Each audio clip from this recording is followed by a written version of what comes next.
Hi everyone, I'm Lowanna Grant and welcome to our second instalment of Media Ring Yarning, where I'll be presenting yarns with some of the biggest names in the media industry as they discuss current trends, their personal journeys and advice for future generations of media practitioners. But before we begin, I would like to acknowledge the traditional owners of the lands on which we are all gathering today and pay my respects to all elders past, present and emerging from my people, the Wiradjuri and Arrernte people.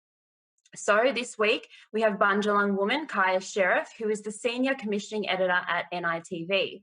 Kyas brings extensive experience in the screen sector, including most recently as the Head of Indigenous at the Australian Film, Television and Radio School, and prior to that as the Indigenous Investment Development Manager at Screen Australia. First of all, thank you so much for joining me today, Kyas. It feels like forever since we last caught up. How are you personally dealing with the COVID-19 era? Hello, Luana. Lovely to see you. COVID, it has been an intense time. I'm grateful that my family's in good health. And unfortunately for my children, I have to help them with homeschooling. I've got How's that going? I've got 4 kids, so it's been fun, and 2 adults working from home. So you just make it work, and everybody's in the same situation. So, yeah, that's me. And what implications are you finding in your current position at NITV? Does the COVID-19 era have for production and development as a whole? It's been it's an unknown, and what's been good about this time is the entire sector has come together. Nobody has all the answers, but from our position at NITV, our job is to communicate well to the producers out there, the projects that we have in development or that were aiming to be moving into production. Thankfully, we didn't have anything currently active in production. We have an animation, and so there's elements of that which can, through a COVID environment, have been able to continue going in this time. Mm. Mhm. And are there any more specific parts of production, do you think, that have been hit badly by COVID? I think everything has been impacted. I wouldn't say one section's worse than another because you have to think of how the chain occurs. So not only is it about the creatives whose project they've been waiting and working on for years, which has suddenly stopped. You've got a gig to gig economy where you have creatives who know that they've got the next 3 months worth of a gig, whether they be in makeup, whether they're working second unit, whether they're runners. It's stopped. And so the impact is massive. And I think people are looking to state agencies, Screen Oz, the broadcasters to say, we're aware of this and we're doing everything and advocating to keep moving it forward. So I've been across and involved with a lot of conversations, and it's part of the creative sector. Everybody is supporting each other and informing each other when they have new work practices. How can they navigate this? And I'm trying to bring everybody up to speed to go, something will positive can come through the other side of this. And I think that'll be new ways into different production elements.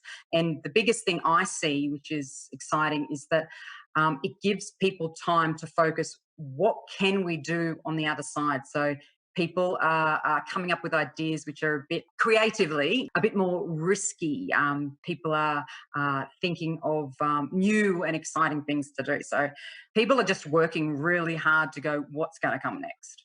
Yeah. And what opportunities are there in the COVID-19 era, do you think, for production? And do you think we could see more low impact, low budget, more made for digital content start to spike in volume?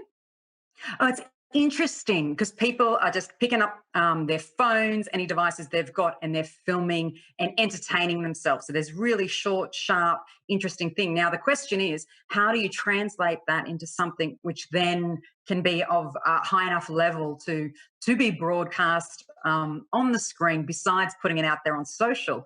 But the interesting thing is somebody may be looking at that and thinking, wow, that's a new way in. And we might hear some new voices creatively jump up because of this. Yeah, I think Yeah, so. I know a few actors that have been actually moving into, obviously they're out of work, so they're they're very creative in general. So they're doing things at home, making short films or working on scripts. So it's interesting that you say, people are getting a little bit more creative at this time. But tell us about NITV Commissions, including any initiatives such as Our Stories, and how blackfellow filmmakers and producers can apply for these sorts of opportunities. Yeah, so we have the wonderful initiative which has been going for years at NITV called Our Stories, It's and an the whole amazing initiative. yeah, it's brilliant because it gives on a national level everybody insights into little communities that you might know that there's a particular person who does something outstanding, or they're doing these different ventures in areas you might get the chance to visit. And so to bring our voices for everybody to view is wonderful. So that's one ongoing initiative we have, and that's a capacity for filmmakers to go, look, I want to tell this story and I want to reflect it in my own way. And it has a home and a place on NITV, and it's really valued. But we're also partnering at the moment with Screen Australia Indigenous, and we have a wonderful scripted short series called No Ordinary Blacks. And it is for mid-career, some emerging grassroots filmmakers to go through the full process of development, working on their script, being mentored and supported, and then moving into creating a really, really high-end short film, which will then show across NITV, which we're really excited about. And then we've got another initiative called Centralised, which is working with SAFC, Film Commission, and also Film NT, and it's about bringing the some filmmakers and blackfellow storytellers who live in Central up and down to say, come on, how can we support you and develop things? So, we're trying to get that national reach. That's important. Yeah, that all sounds really exciting. With Our Stories, when will you be accepting applications? So the latest Our Stories, because of COVID, we're in where we can't move forward with it at the moment. So we have current ones. We're going to just wait till we can progress a little bit further. We'll start with a bit of development on those, and then we'll probably open applications at the beginning of 2021. Okay, great. And where can people find more information about where they can apply and when the date will start for applications? I would absolutely recommend to any Indigenous creatives out there, get yourself on every mailing list there is with NITV. Get on any mailing list, check the website, go to commissions, and then so then that way you'll find out about things. Media Ring itself, get on the mailing list there, get on the Screen Australia mailing list, wherever your state agencies are. It's important that look out for any initiatives that come up and apply, and also look at some of the Our Stories which have gone on before. Look at the credits, who was the producer, who was the director, and then reach out to people and start to build your own community in the screen space. Awesome, that's great advice. And what other advice would you give to emerging and mid-career blackfellow producers wanting to get their content greenlit in general? Do the work, back what the genre is, know who you're talking to. If you're talking to NITV, what have we commissioned before? What are we interested in? Who do we say to everybody is our audience? And does your project speak to us? So if you do that background work, and then when you come in with an idea, know that it's a factual and it's probably for a more mature audience. Own that. Say, look, I've got this and I think it'll sit perfectly on NITV. Convince me that you're convinced it's the best thing. I think that helps. And actually just send an email, reach out, and then start that dialogue. We like to have the dialogue early before you've invested years and years and years. And then we might say, oh, it's not quite the right fit for us. Maybe you should go over here. Absolutely. And Kyas, what steps would one take to partner with NITV? As I just said, just reach out, have a chat to myself, the commissioning editor Cody, Kieran Cody, Tamara, who's also part of the commissions team. It's just actually starting that dialogue sooner rather than later. And email's just the easiest way to start, and then we can go, okay, let's have a yarn after that. Yeah. So, Kyas, you've had quite a career up to this stage. Tell us about your personal journey in film and television so far, and how did you break through into the industry? Classic. Okay, actor by trade. Mhm. Following that, I've worked and developed with scripts, interested in dramaturgy. And then I was really, really lucky back in the day that I was involved with the old Uncle Lester Bostock initiative at Metro Yeah. Screen.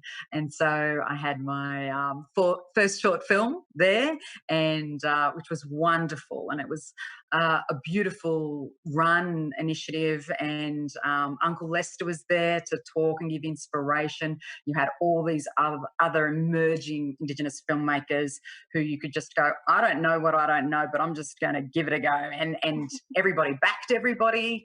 Yeah. And then from that, I've just steadily, you make connections, you work with good people, you keep being authentic, and doors keep opening, and you've just got to go, I don't know all the answers yet, but I'll step through. So let's talk about Indigenous content and production. What makes these perspectives unique, do you think, in the Australian media landscape? Oh, the longest culture. We have stories to tell, stories to The share, stories. and we got stories. And Australians, nationally, and the international market, they're ready. There's an appetite to hear it. They want to, the more authentic and coming from a place of truth. People see that it's the unique perspectives which cut through when there's so much content out there. If you're very specific and you're detailed and layered within what you're telling, and you can see our filmmakers, our DOPs, cinematographers, our writers, our editors, they're wanted. They have craft. They have a lens which they're telling them their stories for themselves and to our community, but everybody's invited in to listen. So Mhm. it's an exciting time to be a black fella in the industry. Yeah, I think we're all, we have that storytelling within us.